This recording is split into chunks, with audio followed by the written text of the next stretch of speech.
The government did not move for a stay of the decision.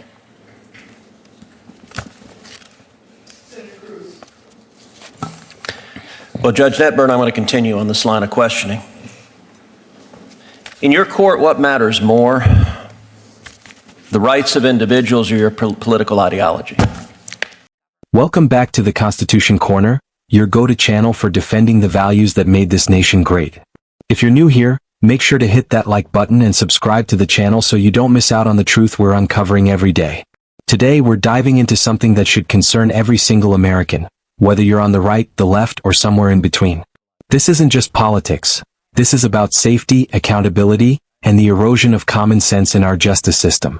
I apply the law to the facts. I asked a question, which matters more? Well, my political ideology doesn't matter at all. Okay, so I don't believe you. And I think this case demonstrates that you are willing to subjugate the rights of individuals to satisfy your political ideology.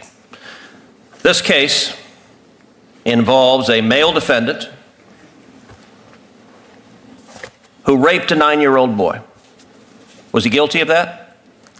Yes, the petitioner pled guilty to that. Okay, so he raped a 9-year-old boy. He also raped a 17-year-old girl. Was he guilty of that? He pled guilty. The petitioner pled guilty to that crime as well. So was he guilty?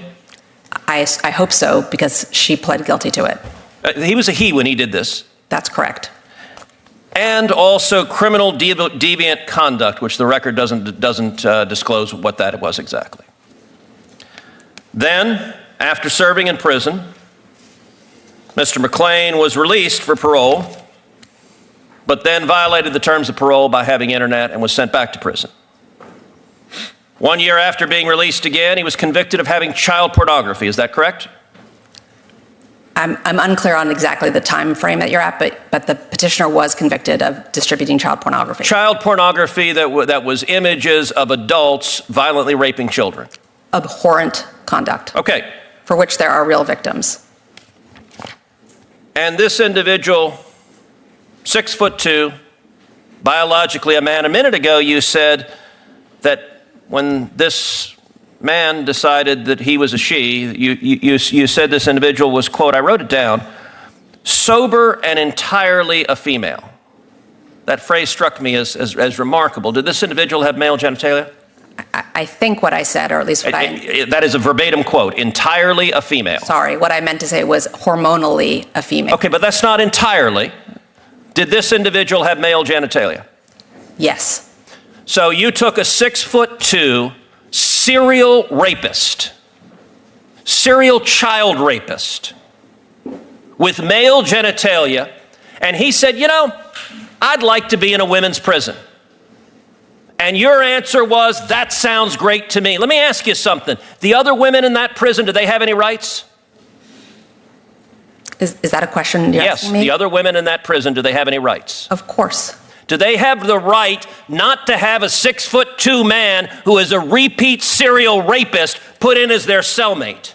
Senator Cruz, I considered the facts presented to me, and I reached a decision based on what the law I asked you a question. Do they have a right not to have a 6'2" man who is a serial rapist put in as their cellmate? Do those women have a right to that? Every person who's incarcerated has the right to be safe in their space. But you didn't think so. You didn't think so. And in fact, I'm going to give some quotes from your order because Senator Kennedy is right. This is not a judge's order. This is a political activist. By the way, the beginning of your order says, at birth, people are typically assigned a gender. I got to say that would astonish a lot of Americans. A lot of Americans think you go to the hospital, a baby is born, and congratulations, you have a little boy, a little girl. The assigned a gender, I know you went to Brown, but it sounds like it's in a college faculty lounge with no bearing on reality. The Bureau of Prison argued what I'm saying right now, that if you put this person in a female prison, there will be a risk of sexual assault to the women. And you know what you did? You said you didn't care about the women. I'm going to quote what you wrote. You wrote, quote, the Bureau of Prisons claim penological interest in protecting female prisoners from sexual violence and trauma. This interest is legitimate, that's kind of you to say, but there are no signs that petitioner is at risk of reoffending. The record is devoid of evidence of incidents of violence or assault during petitioner's incarceration when she was the perpetrator, only the victim. A theoretical risk of sexual assault by the prisoner without more cannot support the BOP's position. No evidence, theoretical. Have you dealt, in what universe is someone who is a serial repeat child rapist not at a risk of reoffending? Senator, as I do in every case. Okay, I know you've been told to repeat the line, I follow the law. I asked a question. In what universe is someone who is a serial repeat child rapist not at risk of reoffending? Sir, I looked at the facts that were before me in this case. All of the evidence, including the statements of every warden who had supervised this petitioner. You also wrote, the BOP also posits that permitting petitioner to live among women will be traumatizing and possibly dangerous to them. This concern is overblown. I have to say, if I were the father of one of those women, and you decided that my daughter's cellmate was going to be a 6'2" man who over and over and over again committed violent sexual assault, I would say the entire justice system is absurd, and it is clear on your record your political ideology matters a heck of a lot more than the rights of those women that you endangered. I think you're a radical, and I think you have no business being a judge. Judge Netburn, there was an opportunity during your exchange with Senator Cruz that you were attempting to offer a response relative to the conditions under which this petitioner was unsafe in the facilities in which she was being held. I'd like to offer you the opportunity to finish that response.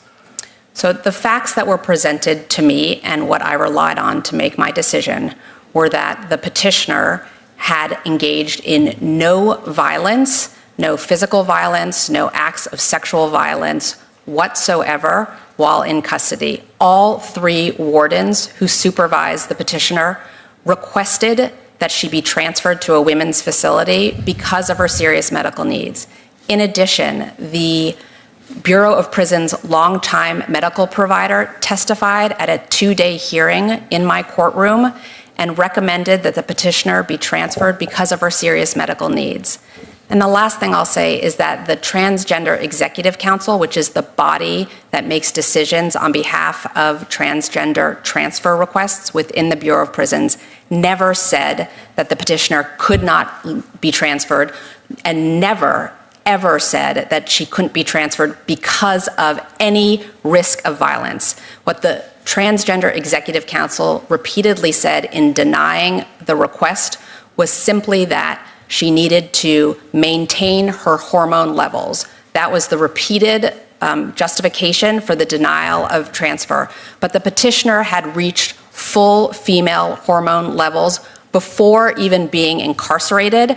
At the time, the district judge in Indiana who sentenced the petitioner requested that she be placed in a women's facility. Her hormones were entirely female at that point, and so the decision by the Transgender Executive Council to deny the transfer request based on this idea that it was only because her hormones needed to be consistent and stabilized, I found was a pretext, but they never once said she cannot be transferred because of violence. It was always based on this idea that her hormones had to be. Thank you, Judge Netburn. Senator Padilla. That's directly contrary to what your report you all have said. had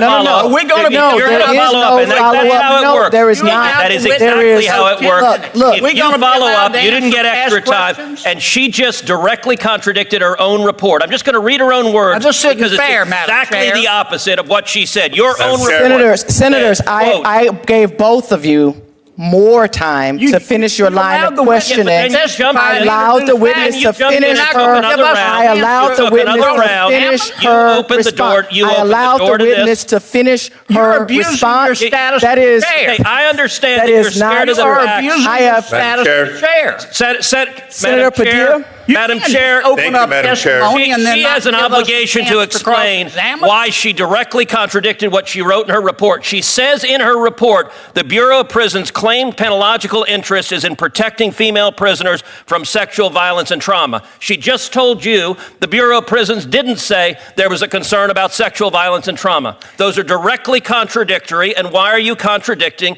what you wrote in your report? And what are you trying to hide? Senator Padilla. No, wait, point of order. Senator Padilla. Senator Padilla. Are you going to let her answer that question? Senator or you Padilla. don't want her to answer that question? Senator You're Padilla. afraid? Very much, This is a Madam cover-up, Chair. Madam Senator Chair. Are you afraid Padilla. of the answer to This is that? no cover-up. Are you Senator afraid Padilla. of the answer to that question? Senator Padilla. So yes, My you are time. afraid of the answer to that question. Senator Padilla. Please hold Clearly, my you're time. afraid of the answer to that question. This is Thank you. absurd. Two of the nominees before us, appreciate your patience and your dignity. Now, I know many of you already saw the heated exchange between Senator Ted Cruz and Judge Netburn. And let me tell you, if you haven't, buckle up because it is infuriating.